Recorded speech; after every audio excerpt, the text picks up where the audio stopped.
Hola, ¿qué tal? ¿Cómo están? Bienvenidos nuevamente a Conexión Digital. Mi nombre es Mariana Sosaya y es un gusto encontrarlos en esta ocasión. ¿Pero qué es lo que vamos a hablar? Pues bueno, vamos a platicar un poquito acerca de los mitos de la capacitación y formación profesional. Para ello hemos invitado a una experta en el tema y créanme que ella es una experta. Ella es Mayra Ángeles, ella es doctora en Educación de las Ciencias, Ingenierías y Tecnologías por la Universidad de las Américas Puebla.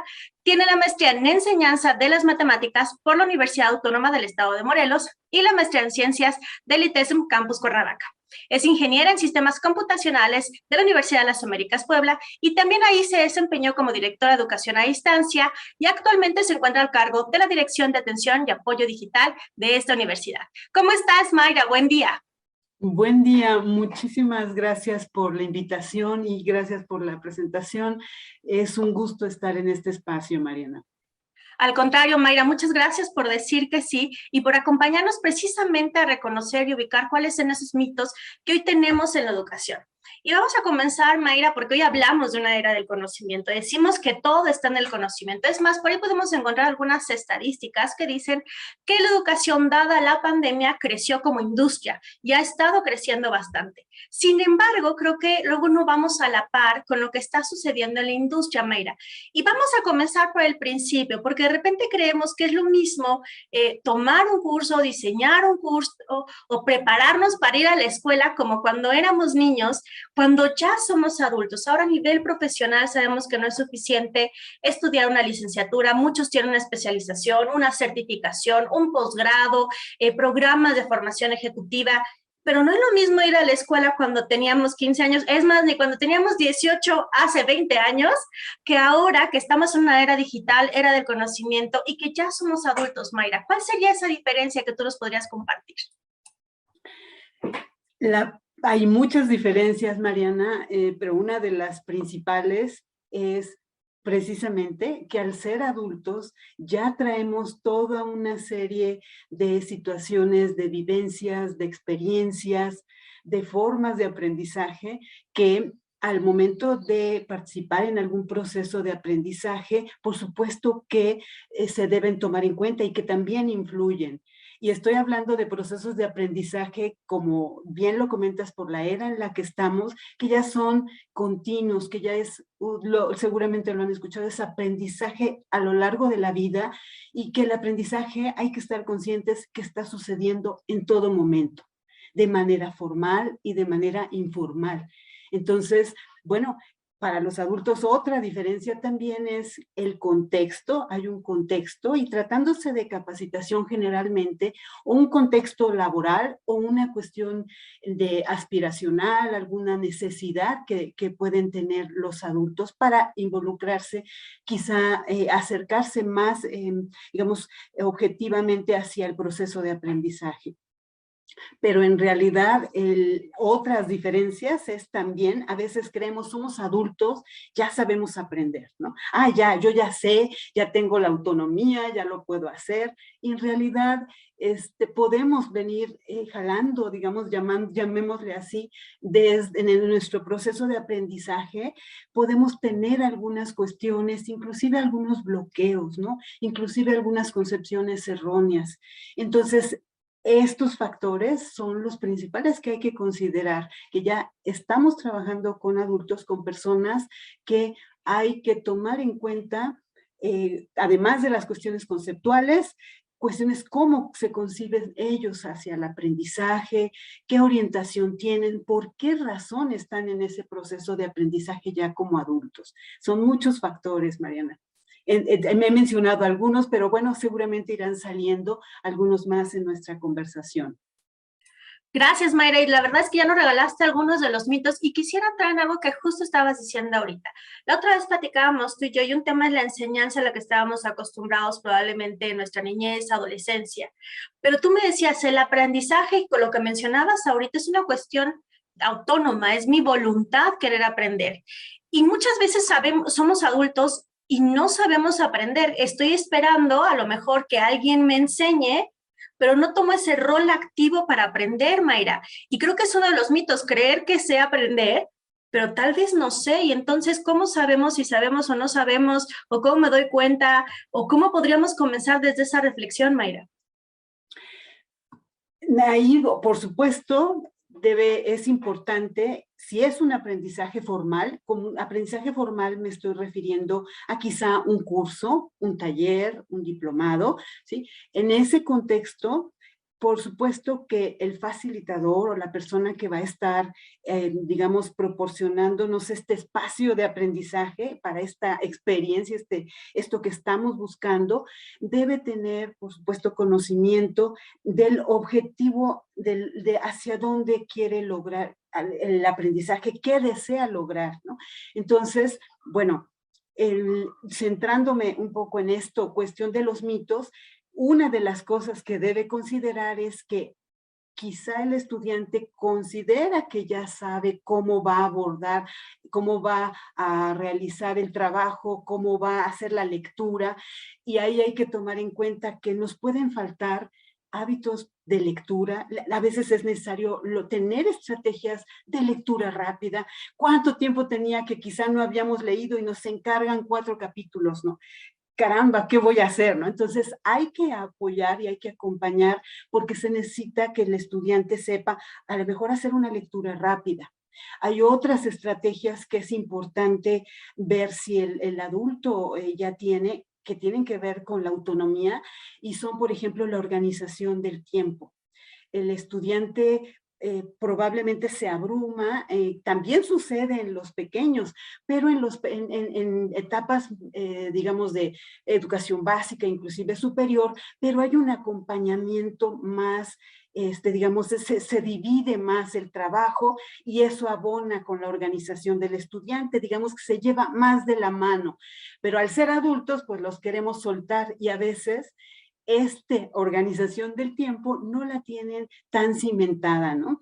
Hay también estrategias que ayudan a organizar el tiempo. Hay estrategias, por ejemplo, para no postergar, porque a veces caemos en la procrastinación, en la postergación, porque tenemos mil cosas que hacer. Entonces, por ejemplo, ese es un lado, desarrollar estrategias de aprendizaje que el mismo adulto pueda identificar cuáles son las que necesita. Y por otro lado, también está cómo debemos organizar las actividades, principalmente que vamos como facilitadores a poner dentro de este esquema de organización formal para que el estudiante identifique qué es lo que tiene que hacer dentro de esta autonomía y pueda ir desarrollando. Pensamos que el adulto ya tiene lo que le llamamos metacognición, que él ya puede estarse monitoreando él mismo y corrigiendo en caso de que no está haciendo lo correcto, pero a veces no es así.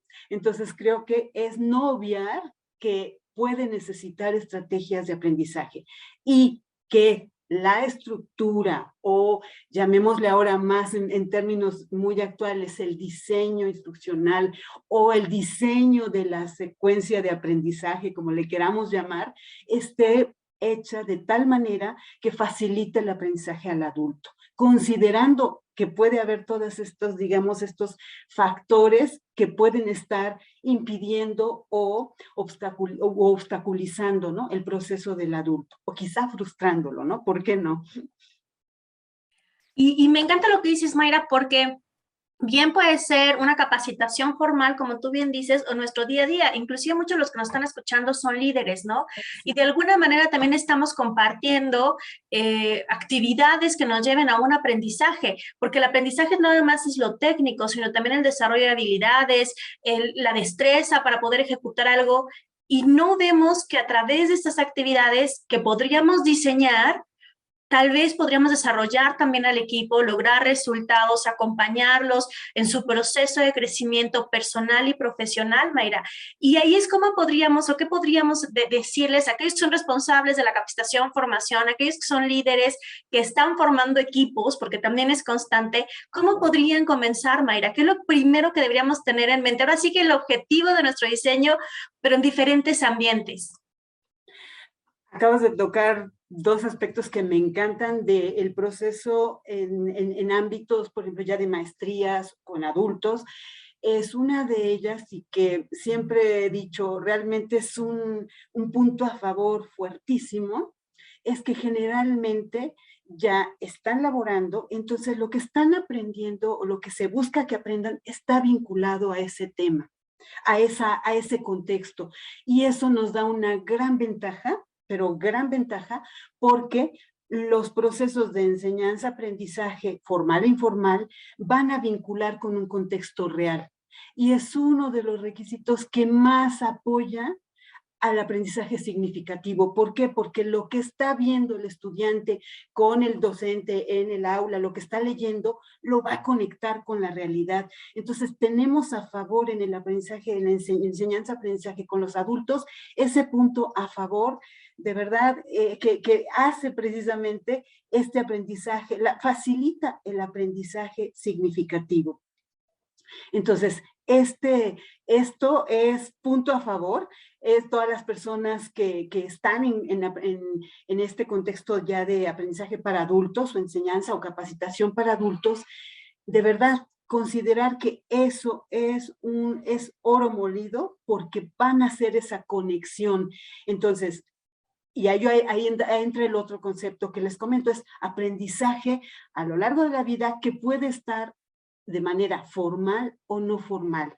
Entonces, sí puede haber efectivamente los cursos formales, pero digamos, todo el escenario ya está siendo parte fundamental del proceso de aprendizaje en la interacción con los colegas del trabajo, en las cuestiones más informales de aprendizaje dentro del contexto laboral. Se pueden generar muchas iniciativas que no son solo los cursos formales que nos van a detonar este proceso de crecimiento organizacional. Se aprende mucho, se va generando conocimiento y se va aprendiendo dentro del grupo de trabajo. Esa es una verdadera mina de oro de formas de aprendizaje, porque entre ellos, esto me funciona, esto no, y en generar espacios para que se comparta, ese es un espacio de aprendizaje. Entonces, ahí es importante pensar en la parte formal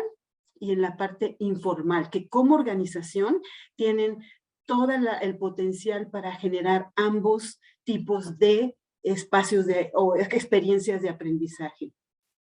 Y bueno, la otra que también mencionaba, porque hay una tercera, creo que dije dos, pero una más es que, digamos que es importante observar el objetivo, conocer el objetivo, porque el objetivo y lo que se quiere lograr determina mucho de las cosas, de cómo organizar lo que quiero, el proceso o el entorno de aprendizaje. No es lo mismo un objetivo de lograr algo tal vez muy puntual, que está relacionado con que conozcan un proceso las personas, a desarrollar habilidades de orden superior, digamos, resolución de problemas o algunas habilidades de otro tipo, ¿no? Ahora con las que se conocen, ¿no? Todas las competencias para el trabajo, todas ellas también pueden ser, ¿no? Hay que tener muy claro hacia dónde se quiere llegar para de ahí determinar estas actividades, estos ambientes de aprendizaje, que puede incluir,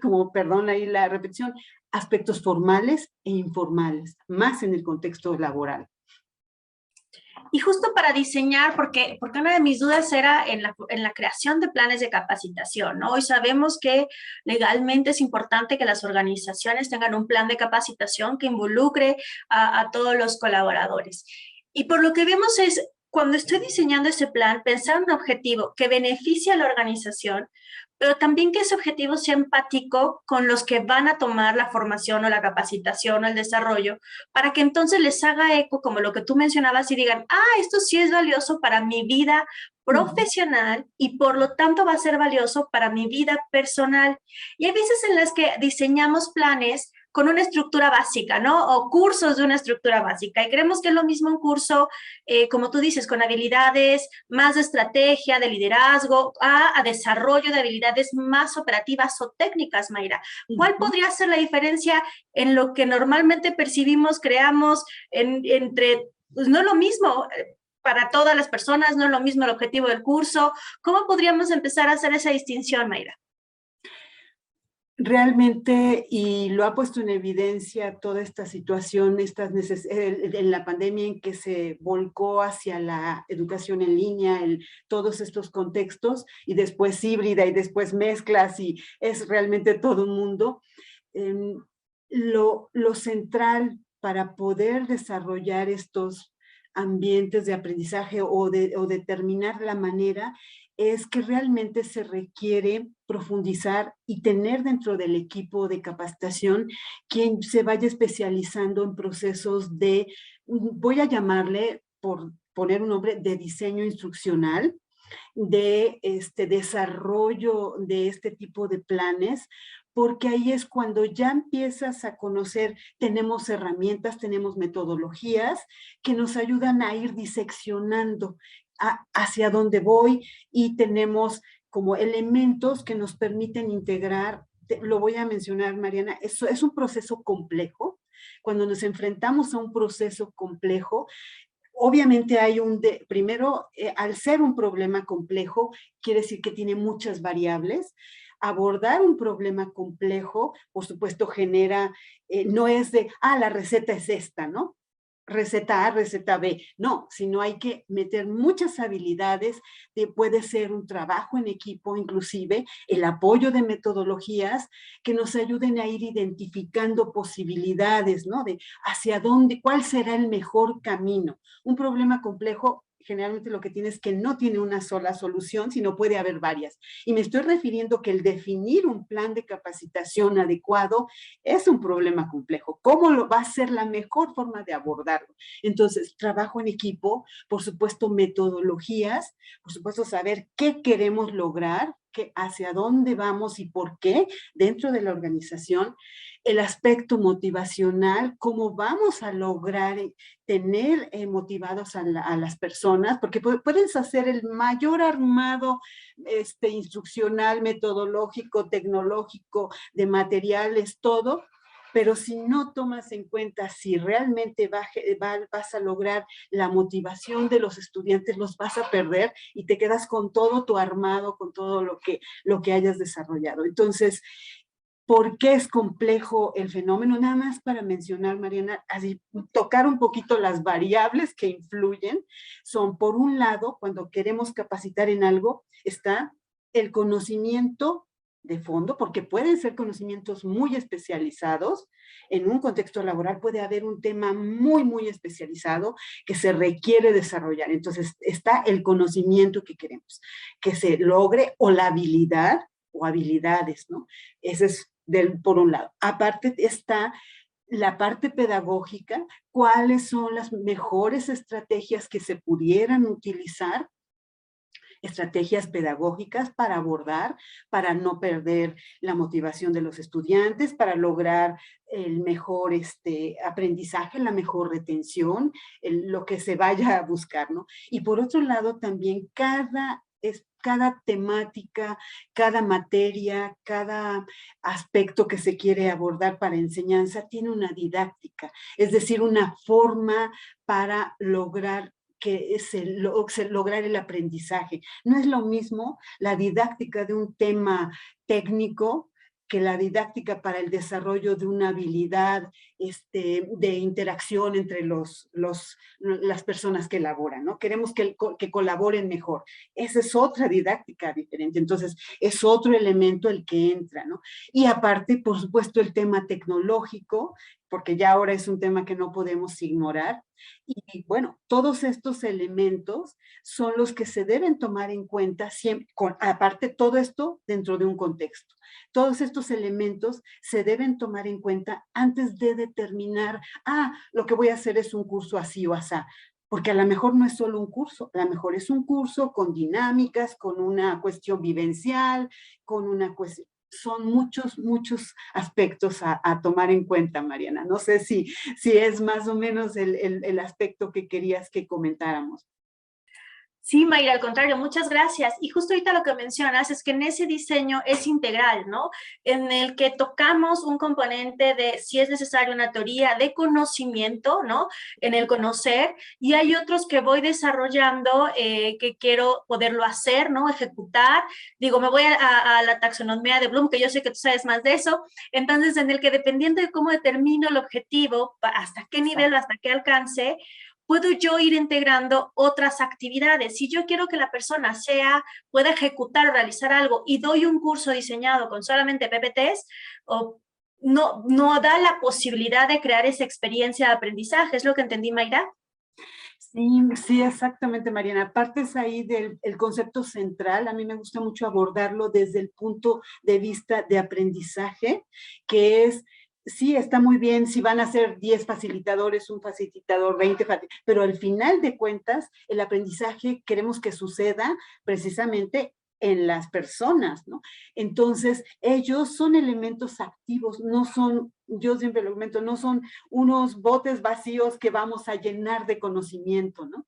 Entonces, el tomar esa perspectiva que son seres con un contexto, con un autoconcepto, con una forma de ver las cosas, con ciertas ya habilidades muy desarrolladas o tal vez concepciones erróneas, a ellos es a quienes hay que pensar cómo vamos a hacer este armado de un espacio de aprendizaje, de una secuencia, y eso no quiere decir que todos sean de la misma manera, puede ser una combinación.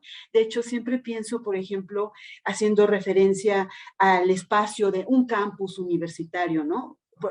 Por ejemplo, un campus universitario como tal tiene espacios de formación, perdón, ahí la redundancia, informal, que de alguna manera están ayudando a el aprendizaje del el estudiante al ver, ¿sí? Al ver, está también aprendiendo, ¿no? Está viendo cómo son las formas al interactuar también, cómo debe desarrollarse, hasta aspectos de vialidad, ¿no? Por ejemplo, conforman el espacio de aprendizaje. Lo mismo es en una organización. Toda la organización como tal es un espacio de aprendizaje, ya sea la interacción con los colegas, con los superiores, el conocimiento que se va generando dentro del trabajo. Hay una producción altísima de aprendizaje en el momento de ejecutar tus labores. Vas aprendiendo y se va generando un conocimiento fuertísimo, o sea, realmente es mucho conocimiento entre la gente que labora, y son las comunidades de aprendizaje, ¿no? Que entre ellos pueden inclusive compartir y ser espacios muy valiosos. Entonces, bueno, como organización pueden pensar en ese tipo de, a ver, ¿cómo podría yo lograr, por ejemplo, que entre ellos compartieran buenas prácticas? Por ejemplo, ¿no? Que a lo mejor no es un curso formal, a ver cómo genero espacios para compartir buenas prácticas, cómo puedo tal vez traer un especialista que de pronto nos ayude a incentivar algún aspecto que se observa que tienen que mejorar, ¿no? Todo este tipo esta combinación de formas de aprendizaje son ideales para el aprendizaje a lo largo de la vida, aparte del aprendizaje formal, que es muy valioso y que no hay que menospreciar. Un curso como tal también es muy valioso. Y un facilitador es un elemento, es el elemento crucial, que en el caso de los adultos, este concepto de facilitador, si quieres, bueno, también lo podemos comentar, ¿no? Justo eso va a ir a parte de mis preguntas, porque digo, evidentemente nosotros creemos y apostamos a la educación formal al trabajar en una institución, pero también justo estamos pensando en que esto se integra a la vida y a la experiencia de nuestros alumnos, de los que están estudiando ahorita, por ejemplo, en posgrado, y que si le encuentran eco en su vida profesional, entonces se ve como una inversión y quitamos uno de los mitos que siempre ha habido, que la capacitación se va a la cuenta de gasto en lugar de la cuenta de verlo como una inversión, porque tiene una razón y un para qué. Y para que encontremos ese para qué está la clave o el rol importantísimo que tienen los facilitadores del aprendizaje. Esta pregunta de cuestionar el para qué estás aquí, cómo te está funcionando, cómo lo puedes utilizar, para qué crees que vas a desempeñar esto, cómo te podría apoyar. Y eso es un facilitador del aprendizaje que hoy vemos en adultos también, Mayra. ¿Quién es? ¿Cuál es su rol? ¿Cómo se vive? ¿Cuál es el perfil de un facilitador de aprendizaje? El rol de un facilitador, bueno, su nombre lo dice, Mariana, pero es el que ayuda a generar un ambiente de aprendizaje que ayuda a definir una secuencia del mismo y que no necesariamente solamente es tener al estudiante como alguien receptivo, sino en un proceso de interacción. Entonces, un poco vamos en ese sentido, en que el curso puede no ser de una forma tradicional como se tiene concebido, en que yo absorbo información, sino un curso dentro de la educación formal también ya tiene espacios para los adultos en general de mucha autonomía. Pero el que haya autonomía y que el profesor o el facilitador pareciera que tiene un rol, es que solo lo veo tal tiempo, es válido, o sea, es importante este punto de contacto, pero lo importante es el diseño que está plasmado por algún experto, plasmado por el mismo facilitador, en que el aprendiz está realizando las labores dentro de o sea, realizando trabajo independiente en una secuencia de aprendizaje que inclusive él piensa, estoy solo, pero no está solo, porque hay un monitoreo por este facilitador. El facilitador, las estrategias de aprendizaje, por ejemplo, la de trabajo en equipo, tiene toda una serie de, digamos, de aspectos que el facilitador debe monitorear. No es que estoy como un facilitador, te encargo trabajo en equipo y te dejo. Todas estas estrategias, si nos vamos al detalle de la teoría que las fundamenta, el facilitador es elemento central. No hay trabajo colaborativo sin el facilitador, en el sentido de que sí hay momentos de autonomía del equipo, pero luego va a haber puntos de contacto claves en que el facilitador va a estar orientando, ¿no? Va a decir, ok, me entregaron un trabajo en equipo y ahí vienen procesos claves de retroalimentación con el facilitador, con la interacción que se detona con ellos, que son diferentes a los espacios en salón con pequeñitos, ¿no? Pero de alguna manera las estrategias, todas estas de verdad, su fundamentación no pueden funcionar, es un mito que funcionen solas. El trabajo colaborativo, voy, los lanzo, ustedes trabajan y me lo entregan, no es así. La resolución de problemas, hay toda una metodología que también, te entrego un problema, lo resuelves y me lo das, no, te entrego un problema, el equipo se va a enfrentar, o el individuo o el equipo se va a enfrentar a una situación de aprendizaje complejo y entonces va a buscar información y yo como facilitador estoy monitoreando si esto va desarrollándose de la manera adecuada. Debo estar digamos, pendiente por si tienen dudas, porque no les voy a dar la respuesta, pero les voy a ir moviendo para que esta metodología cumpla con lo que justamente se propone el aprendizaje. Si solo suelto, es decir, si no diríamos, le doy problemas, le doy trabajo en equipo y lo suelto. No, el elemento crucial dentro de estas metodologías sigue siendo el facilitador. Entonces, él prepara estos ambientes, prepara estas secuencias y acompaña. Y está, yo siempre lo menciono, con sus antenitas, viendo cómo se van desarrollando los procesos de aprendizaje para ir moldeando e ir acompañando a los adultos en particular, considerando que tienen mucho mayor autonomía, pero requieren aún procesos de acompañamiento. Claro, Mayra, y es honrar que ese adulto ya tiene conocimiento, ya tiene experiencia, y como tú bien dices, tiene toda una vida, ¿no? Y entonces honrarte, pero te acompaño en este proceso. Vamos juntos en el proceso que tú aprendas y observes cosas diferentes, que para algo estás aquí también, ¿no? Y ahorita que lo que comentas, Mayra, pues la verdad es que hay muchos mitos que tenemos, que no sabemos y que hay muchas cosas que hay que aprender, ¿no? De hecho, desarrollamos también competencias, ahorita que le decías, competencias blandas, dentro de una formación, una capacitación técnica, también se desarrollan competencias blandas porque estamos aprendiendo a pensar, a generar conexiones neuronales. Mayra, hay mucho que aprender también y mucho que conocer. ¿por dónde empezarnos? Si nos pudieras decir para ir cerrando esta charla contigo, 5 puntos o aspectos clave para empezar a diseñar o crear un programa de aprendizaje. Y puede ser a nivel individual o organizacional, es decir, yo, Mariana, tengo esta meta en mi vida, ¿por dónde empiezo? ¿Cómo puedo crear? O yo como facilitador, ¿no? O como organización, ¿por dónde empezamos? Algunos puntos clave, Mayra. Primer punto clave, por supuesto, siempre tener muy claro el objetivo. Eso es un punto clave. ¿Qué deseo? ¿Hacia dónde quiero llegar realmente? Pero hacer un verdadero análisis y de preferencia de manera colaborativa internamente en la organización hacia dónde quiero, ¿no? O dentro de un curso, ¿no? Si es el facilitador, ¿qué quiero lograr? Después, introducir elementos de diseño instruccional o planeación de la enseñanza, como quieran llamarle, en el que hay un elemento clave dentro de este proceso de diseño instruccional que yo siempre digo es que ese elemento ya no puede faltar, es que debemos tener alineado el objetivo con las actividades o los procesos que vamos a generar con la evaluación de eso, ¿lo estamos logrando o no lo estamos logrando? Este triángulo, digamos, virtuoso no puede ya faltar, no puede faltar y es uno de los elementos clave del diseño instruccional.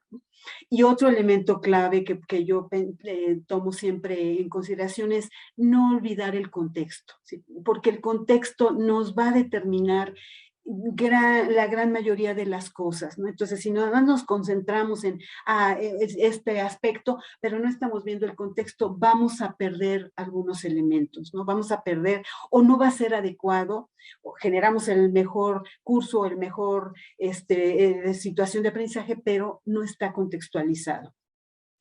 El cuarto, digamos, que yo veo es el que se considere mucho, y ya lo mencioné también, la pedagogía y también la didáctica de esa disciplina en particular. No es lo mismo la didáctica de música que de algo tecnológico, que de matemáticas. Esa didáctica, una persona que conozca de esa didáctica, que está especializado, que conoce el tema a profundidad, conoce la didáctica, es decir, cómo es, de qué manera es ideal lograr el aprendizaje de este tema, porque nos va a orientar, ¿sí? De verdad, pensando dependiendo la temática, el área, hay diferencias en la didáctica, y no todos podemos tener conocimiento de la didáctica de todas las disciplinas, entonces integrar, ¿no?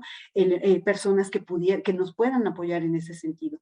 Y el último, el quinto que pensaría es cómo la tecnología nos va a ayudar a que estos componentes se potencien, cómo nos va a facilitar, no cómo nos va a entorpecer, sino de qué manera y en qué momentos y de qué forma y con qué herramientas podemos potenciar el proceso de aprendizaje para que nos ayude y no nos entorpezca más bien. Y sea al nivel adecuado de nuestros aprendices y la tecnología esté al alcance. Nos puede encantar una herramienta, pero si no está al alcance, va a resultar realmente un impedimento y no un facilitador. Entonces, todos estos elementos en un proceso de capacitación no pueden faltar al momento de diseñar, ¿no? De diseñar, de generar y de definir el tipo de aprendizaje. Ya desde el objetivo todo esto se va a definir si van a ser varios elementos formales, no formales, y todo este conglomerado de aspectos en procesos colaborativos son muy, digamos, pueden dar muy buenos resultados, Mariana. Muchas gracias, Mayra. Y justo como mencionabas, ¿no? Es tomar en cuenta todos los elementos. Esto es como un sistema, ¿no? Entonces, si en efecto no tengo alcance, no puedo alcanzar esta tecnología, en este contexto no lo consideré, para este contexto, para este grupo de personas, para su realidad, para sus propias experiencias de vida. Y creo que lo más importante que has mencionado es que el aprendizaje es un rol activo y que depende de nuestra voluntad el querer aprender, el querer absorber de todas las experiencias de compañeros, de colegas, tocar con la voluntad, ¿no? De seguir creciendo y desarrollándonos, y que también esos facilitadores vean como esa posibilidad en el otro, ¿no? Te honro, veo esa posibilidad en ti y juntos vamos creciendo. Entonces creo que ese es el gran mensaje con el que nos podríamos ir, y si realmente sentimos un programa de capacitación y formación y yo también decido estudiar o aprender algo, vea las posibilidades, y yo estoy consciente que el que crea el conocimiento y cómo lo implementa y cómo lo actúa y cómo lo utiliza soy yo, Mayra. ¿Algún mensaje de cierre, Mayra? Pues realmente, Mariana, creo que ahorita has hecho un cierre maravilloso considerando los elementos, y con el que me quedo, tú lo llamas honrar, ¿no? Lo que el otro sabe, y a veces yo lo menciono como recuperar y siempre tener presente la confianza en el estudiante. Este proceso de honrarlo y tener confianza, ¿no? Tener confianza en que él lo puede hacer, y que es un proceso en el que justamente, como si es un facilitador, está para facilitar y para honrar y tomar todo esto que ya trae esta persona, y que estamos justamente para ayudarlos, ¿no? Para que crezcan. Con esas antenitas bien puestas, escuchamos al otro integralmente y así construimos una experiencia valiosa. Muchísimas gracias, Mayra, por ese tiempo y por compartir tu experiencia y conocimientos.